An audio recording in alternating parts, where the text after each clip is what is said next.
Damen und Herren, ich wünsche euch einen wunderschönen, warmen, guten Abend bei uns in Thale.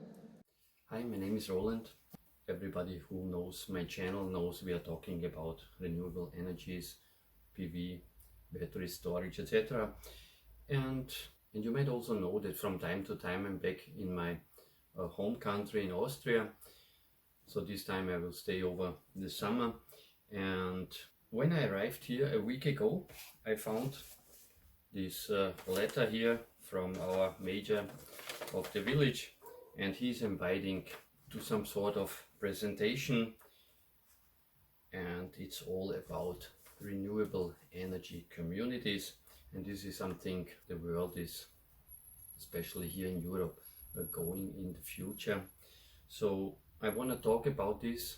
I saw the presentation yesterday, and yeah, it's actually not just an Austrian topic, it's European Union which pushed this, and also the background with unreliable energy supply from Russia. So yeah, so something interesting, and it's going to develop really fast. And I want to just give you a short summary of what this is, those renewable energy communities, and how this can help the normal people. Let's go straight into the background information so that you know what this is about. Then we are talking specifically about the details of how this is meant to work on the technical level. What are those renewable energy communities? So this is an idea actually within the European Union, right? And the individual countries, they are setting a goal to be climate neutral at some point. And here in Austria, the goal for at least for the electricity is that in the year 2030, Austria wants to be 100% renewable energy in electricity. And this will be different in every country. That's a quite progressive goal here. So everybody will have to help out to reach that goal. So that's why one of those ideas is to create communities which are producing and consuming their own energy, right?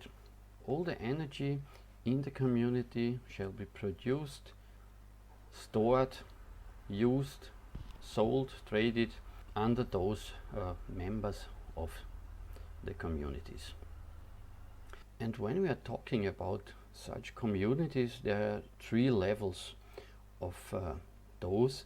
It has to do how close together those members all are. So there's a local community, a regional, and then a national, right? And the closer those members are together, the more benefits you can have. You need at least 2 members to create a community, and this can be like companies, this can be villages, towns, whatever it is. And yeah, this has to be organized in, of course, some legal way. And yeah, let's look into these 3 concepts of the community. So the local community, this is really something where very close by members are trading, producing their own electricity, and there is also where best benefits are coming from. What is a local community? How is this defined? All these members must be on the same transformer, connected to the same low voltage transformer. Who that is can be in this group. And when we are looking into pricing of electricity, we have usually 3 components. One is the price for the electricity, for the energy itself, the unit price, and then we have the cost for using the grid infrastructure, and then usually you will have taxes. And in this case, in the local, you can see the savings here. You can save around 2/3 of the grid cost. And then also like 2 taxes, which will be completely waived here. So all members of this group are only transferring their energy straight over the close by a transformer on which they are all hanging. So there's no middle voltage grid involved into this trade. And this is what the second group has.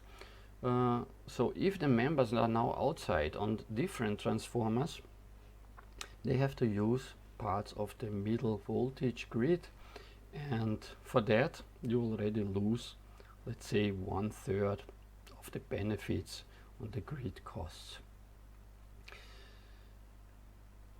And when you look then the last group, the national group, here there is no savings on that front, because you have to, let's say, if a producer here in the eastern part of Austria wants to sell his or give his electricity to somebody in western, they have to use, of course, the full range of grid services. But in each of these models, the price for the unit, for the electricity itself, is all just set within the community. So the producer and the consumer can set the price for which they are trading electricity, and this is then the probably main benefit. So how would this look like? This is a map from my village, and all these lines are showing the borders of one transformer area. So you can see this village has 7 transformers, and so members within these borders here, for example, if there are 2 members here, one producing, the other one consuming, they are in the local group and they would have the most savings. If one member is here, the producer here, the consumer in the other transformer area here, then you already have the regional electricity community, which cannot save as much. But still, of course, people can trade for their own price, whatever they want to set. The principle to such a construct in terms of accounting is a just-in-time system. The trades, what now a producer and a consumer are doing, is always based on actual availability of energy. So this is nothing like a net metering system where you will be billed, or your energy will be accounted in a week, month, or even a year. This is really meant to exactly follow available energy, and as such it is accounted. So this means every of the members needs to have a smart meter.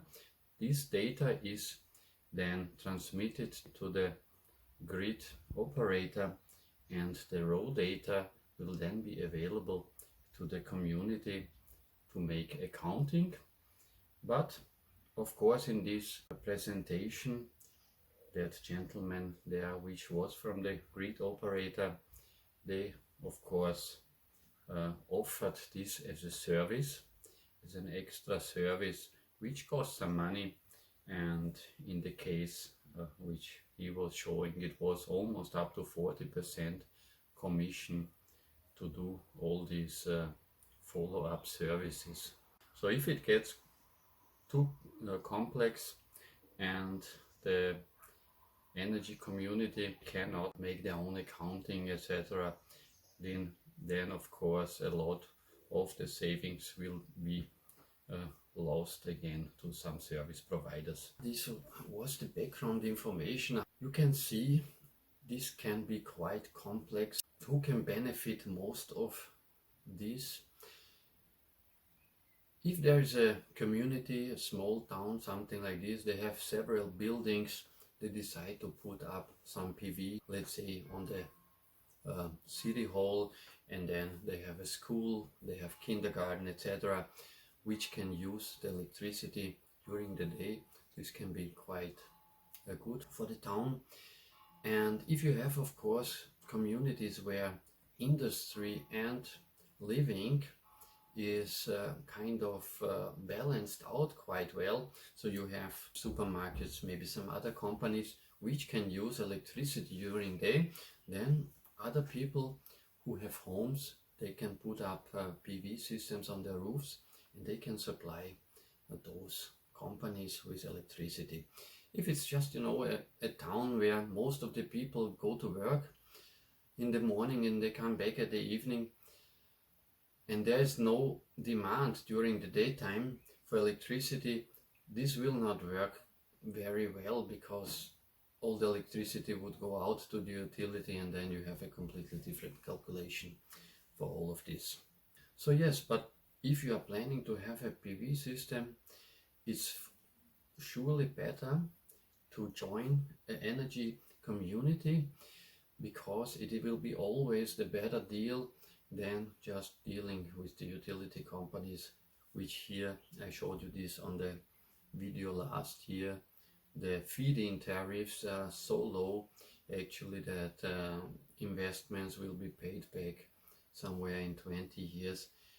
And of course, if such communities are setting different prices, their own prices, they can look how much somebody can save, how much somebody can get back for his investment. Right, so that was it. It's a topic for the future. It will come up more and more. I hope I could clear up something. If you have seen something like this already and you have been interested, just did not have enough information. So yeah, so thank you for watching the video. Please like, comment, subscribe as always, and I'll see you next time.